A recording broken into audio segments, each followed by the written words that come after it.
মেলায় যেতে কার না ভালো লাগে, আর সেই মেলা যদি হয় স্কুলের নিচে, তাহলে তো কথাই নেই।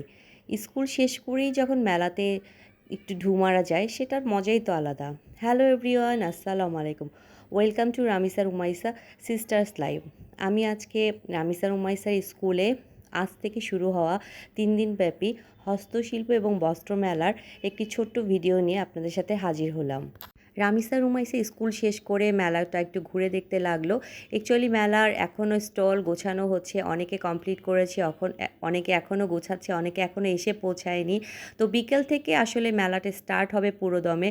আর এখন হচ্ছে যারা স্কুলের বাচ্চার গার্জিয়ানরাই মূলত মেলাটা ঘুরে দেখছে।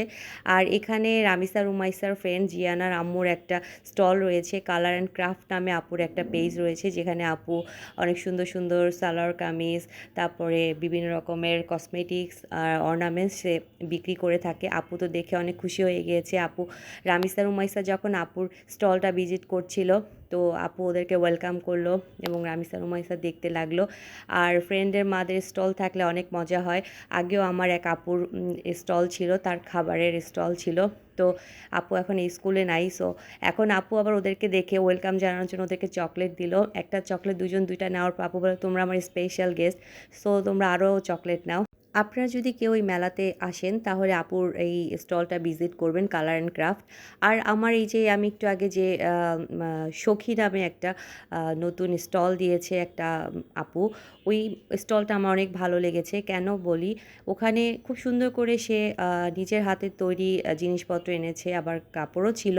তো রামিসা রুমাইসাকে আমি তার স্টল থেকে দুটো আংটি কিনে দিয়েছি, কারণ সে একদম নতুন উদ্যোক্তা, তো তাকে আমার ইন্সপায়ার করা উচিত। আর আমার ভালো লেগেছে তার সাথে কথা বলে। আর রামিসা রুমাইস অ্যাজ ইউয়াল কেক দেখলে তো পাগল হয়ে যায়। পরে আমি ওদের জন্য বাসায় আমি পার্সেল নিয়ে এসেছিলাম।